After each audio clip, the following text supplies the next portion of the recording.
How do you find jobs as an actor, especially when you're starting out? And furthermore, how do you find work consistently so that you can have a career?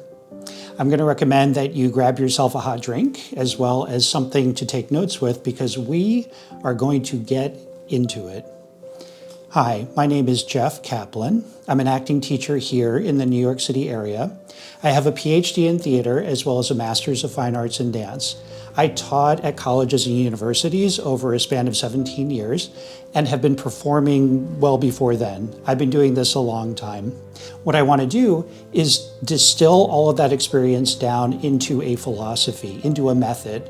I'm going to share with you the secret. And there is a secret to success in the performing arts that will make all of your dreams come true. And then I'm going to share with you 4 specific strategies that you can use to implement that philosophy right now without having to move to a new city or rearrange your life in any meaningful way. At the outset, let me say that at times my message might sound a little bit like a tough love conversation, and that's because I want you to succeed. I'm going to make you a promise. I may not necessarily tell you what you want to hear, but I will tell you what you need to hear. Years ago, when I was new to this stuff, I reached out to one of my role models, a very accomplished performer based in New York City. I sent her an email and I said, I admire you greatly. You're doing the kind of work that I want to do. Would you be willing to have a conversation with me about how you built your career? She said yes. We spoke on the phone for over an hour. It was incredibly gracious on her part, really generous with her time. I still remember everything that she told me, including the most important thing, the secret to success. And I'd like to share that with you now. What I want you to do is write it down in all uppercase letters and underline it 3 times. Ready? Work begets work. The more you work, the more work you get. The more activity you put out into the universe, the more opportunities the universe sends back to you. And this is how the world works. We know this. The high school student who gets a scholarship to go to college is the one who has already won 3 other scholarships. The person who applies for and gets a job is the one who's already employed, right? The converse also holds. If you are not working, if you are not active, you will get more of that. Folks, I'm being honest. Nothing would bring me greater joy than if I could say, hey everyone, I dropped a link down in the description below, check it out. All you have to do is click on it and Steven Spielberg is going to call you in the next 10 minutes. But that's not how this works. The big break is not coming. Here's what you need to do. You need to work. You need to be active. Now, the opportunities that you're going to be able to say yes to at first are not going to be the same ones that you'll have the privilege of participating in later on. And that's okay, because you are engaging with your field, you are turning the wheel, you are starting a cycle, and over time, your opportunities will become increasingly prestigious. This approach requires a certain level of humility. As a matter of fact, some of my suggestions may not even sound like jobs, but I assure you, this is the path. So hear me out. Strategy number 1, get in class. Enroll in an acting class. Well, I already have a degree. That's great. Take an advanced acting class. Study a specific technique that you'd like to go into more depth in. Find a Meisner teacher. Study Michael Chekhov. Take stage combat, devising, improv, viewpoints. Or if you're new to all this and you have no idea what any of that means, take an intro to acting class, but get in class. Logistics. For most people, probably the most cost-effective way of taking an acting class is through your local 2-year community college. They pretty much all have performing arts programs and they make it super easy to sign up. Depending on your circumstances, you might be able to take a class at a 4-year institution, either by enrolling in the class or auditing it, in which case you don't have to worry about grades or anything like that. Or if you live in a city or are willing to travel to one once or twice a week, theater companies will often have classes as well as independent teachers. So how does taking an acting class help you get work? Many ways. Number 1, taking class will make you a better actor. I mean, I would hope so. Now, you're going to have to do due diligence. You need to do research to find a teacher who you resonate with, but taking a class should make you more competitive in auditions. Speaking of which, number 2, in class, you'll be able to develop monologue auditions as well as performing for other people and seeing them perform. Number 3, you will be able to find out about opportunities that you would not have learned in any other way. Let's say, for example, the teacher comes in one night and says, "Hey everyone, before we get started, I just want to let you know, I have some friends who are doing a project the next few weekends and they're short a couple of actors. None of the information is online, but if you're interested, come talk to me after class and I'll get you connected." That's a normal thing that happens. Or maybe you're chatting with classmates and they say, "Hey, we're going to this audition later on in the week. Do you want to come with us?" And then you say, "Yes, yes I do." And folks, believe it or not, as digital as we all are, people still put up flyers on call boards. They really do, particularly for local opportunities, which is perfect. And number 4, probably the most impactful, is that when you take a class, you become part of a community. You are no longer doing this by yourself. You are with others who have the same goals as you and who are working towards those goals. I cannot tell you what kind of a mental shift this will be for you. And it also lights a little bit of a fire under your backside, which is not a bad thing. So get in class. Strategy number 2, see as much live performance as you possibly can. You should absolutely see work in your own discipline.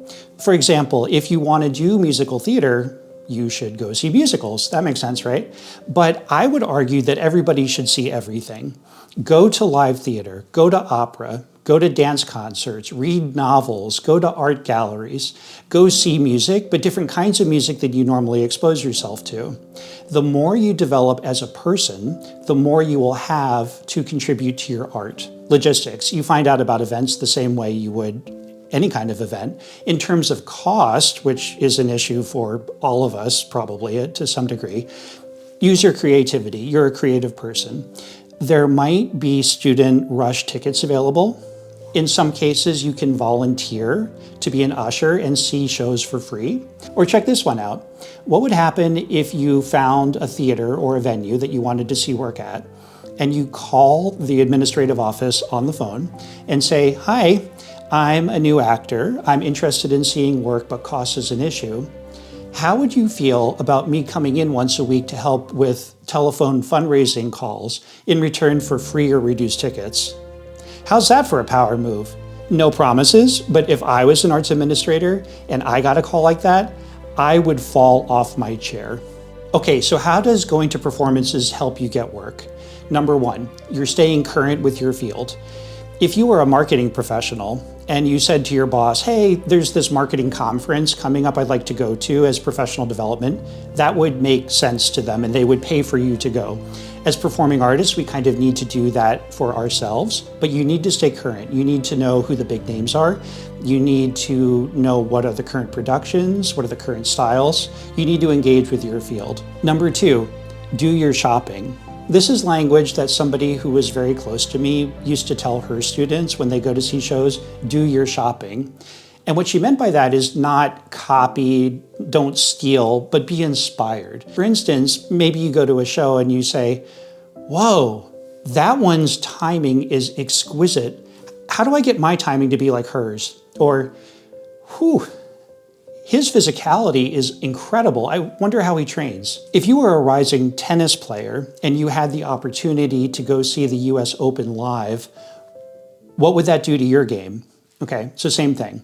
And number 3, probably the coolest thing, when you go to see shows, you're not only seeing the production, but you're putting yourself in a physical location filled with others who are the types of people who also go to see performances. The person sitting behind you could be a director, they could be a producer, they could be fellow performers, or just informed audience members. You never know. My neighbor down the street is a singer, and just this last week, she went to go see like a local community theater seasonal production, not what you would think of as some major networking opportunity. But sure enough, in the audience, she runs into a fellow performer friend who offers her a role in a production in the city. When you go to see a performance, turn off your phone, or better yet, don't even bring it with you into the venue. Insanity, I know. Talking is becoming a lost art, but you need to do it. You need to talk to people both before and after the show and during intermission. At the very worst, you'll have cool conversations. I was giving an academic paper at a conference in Barcelona, one of the world's great cities, and one night I decided to take myself to see a dance concert because I wanted to. I went to go see the Jose Greco Company. They're a flamenco troupe. They were intense. It was an incredible performance. Before the show, I take my seat, and there's a late middle-aged man sitting next to me. At one point, he makes eye contact with me, and then he says to me in Spanish, "My daughter's in the show." And then I turn to him and I say, "That's incredible, you must be so proud." And of course, his face explodes into this big dad grin. And for the next 15 minutes, despite my terrible Spanish, with an accent that must have hurt this poor man's ears, we had this amazing conversation. And then during the show, he's telling me, "Oh, there she is," and he's pointing her out. It was so cool. There is a pro version of this technique in which you can and should talk to the actors after the show. Here's how you do it. I'll use New York City as an example because that's where I am, but this will work for any place. Broadway, big shows, there's a way to get autographs from the stars after the show, but if you come to New York, go to an off-Broadway performance. Off-Broadway is a smaller venue. That's what off-Broadway means. It has to do with the number of seats. And the cool thing about having a smaller building is that people congregate after the show in the lobby, which you should do as well, and talk to people. And then about 20 minutes after closing curtain, the actors come out of the dressing rooms and they have to pass straight through the lobby in order to get out into the world. They almost always stay and chat with audience members for several minutes, although sometimes they don't. It's actually really funny. Sometimes some of the actors will turn themselves back into normal people and put on their actor invisibility cloaks, and they'll just walk straight through the lobby and nobody sees them. These really accomplished New York City actors, and they just walk right out. It's pretty hysterical. But anyway, you're standing in the lobby and you see an actor come out who looks like they're willing to talk to people. You go up to them and then you say, "That was incredible. I really appreciated your performance in particular." And then they say thank you. And then you say, "And as a matter of fact, I'm at the beginning of my own actor's journey. I was wondering if you could share with me a little bit about how you built your character." Listen to what they say. Or you could ask them, "What was the rehearsal process like?" Or "What was working with the script like?" They're going to be in polite mode, so they may not be completely candid, but they'll tell you. You are not going to ask for them to connect you with their agent. No, that's not what this is. This is networking. This is engaging with your field. And it might be making new cool friends. Number 3, read. After talking, reading is absolutely an arcane art anymore, but as a performer, you need to read. If you're interested in doing camera work, you should read screenplays, maybe one a week. If you want to do stage work, you should read a play, maybe once a week. In terms of logistics, you can find screenplays in PDF format online on free databases. For play scripts, you can order anything offline on Amazon.com, of course, and as an actor, having your own library of scripts is not a bad thing. Alternatively, you can also check them out for free from your public library and then return them when you're done. And if your library doesn't have a particular play script, you can have them interlibrary loan essentially any published work from anywhere, and the librarians will ship it to your library at no cost for you to check out. Not many people know about that, but it's pretty amazing, actually. If you live near or in a major cultural center, there might be a specialty bookstore that you can go to. Here in New York, there's a place called the Drama Bookshop, which is just off of Times Square, and it's entirely devoted to theater. So you can imagine the kind of energy that's inside and the sorts of conversations that you overhear. Lin-Manuel Miranda comes in from time to browse. It's pretty wonderful. Okay, so how does reading help you find work? Many ways. Number 1, you deepen your knowledge of dramatic literature, and that makes you a better audition. You encounter new playwrights, new styles, and As you probably know, finding monologues for auditions is very difficult. Well, if you're reading anyway, just keep your ears open for speeches that connect with you. And there you go, you're mining for audition monologues at the same time that you're educating yourself. And finally, number 4, do student films. If you're interested in camera work at all, this is a no-brainer. In fact, this is what you should be doing first. But I would actually argue that anybody interested in performance should do at least some student films, because we are all becoming brands. Here I am with a YouTube channel, right? Maybe at some point you're going to want your own actor's website. Maybe you're going to want to put a video reel on that website. Or maybe you want to record yourself doing a 30-second introduction. So knowing your way around a camera is a handy skill. And folks, I have to be honest, even if you're interested in stage work, increasingly the way that auditions are going is the first round is send us your links to your pre-recorded monologues, and then callbacks are in person. That's how things are moving. Okay, so now we're talking about cameras and lighting and audio and processing and an entirely different style of acting so that you can get to the stage. Okay, so you need to know this stuff. Logistics. You can find student filmmakers at 2-year colleges, also at 4-year universities and graduate programs. You're going to have to do some sleuthing. Sometimes the student filmmakers are inside of a particular department, so look for things like communications and media, radio, TV, and film. Other times, student filmmakers are in clubs, in which case you're going to need to do some research to find the faculty member who's the advisor for that club. Once you do, send that person a polite professional email introducing yourself. Hi, I'm an actor. I'm interested in doing student film projects. How do I find out about auditions? Believe me, they will be thrilled. Okay, well, how does that help you with your career? Probably the most obvious, it's a credit. You do the project, goes right on your actor resume. For many of you, that might be a whole new category, TV and film. There you go. Number 2, it's fun. If you've never done camera work, get ready to fall in love. And number 3, you never know. A couple of weeks ago, I ran into one of my former students in the gym in town. And by the way, once you start putting yourself out there, those kind of synchronicities will become more common. So after my student gets done with seated calf raises and catches his breath, we chat for a few minutes. He's doing great. And he tells me, Jeff, I recently did a student film, which is something that we had talked about in class, so that made me happy. And then he said, the cool thing is that the film got selected for a film festival. Okay, so now an entire auditorium of film industry people are going to have the chance to see my student on screen. What might that lead to?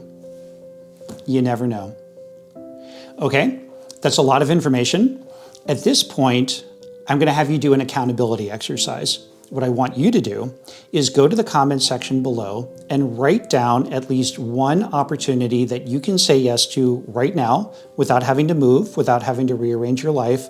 What is something that you can do right now? What is one action that you can take? It can be one of the ideas from this video, or it could be something else. Write down your idea, celebrate other people's ideas, but write down your own, and then do it.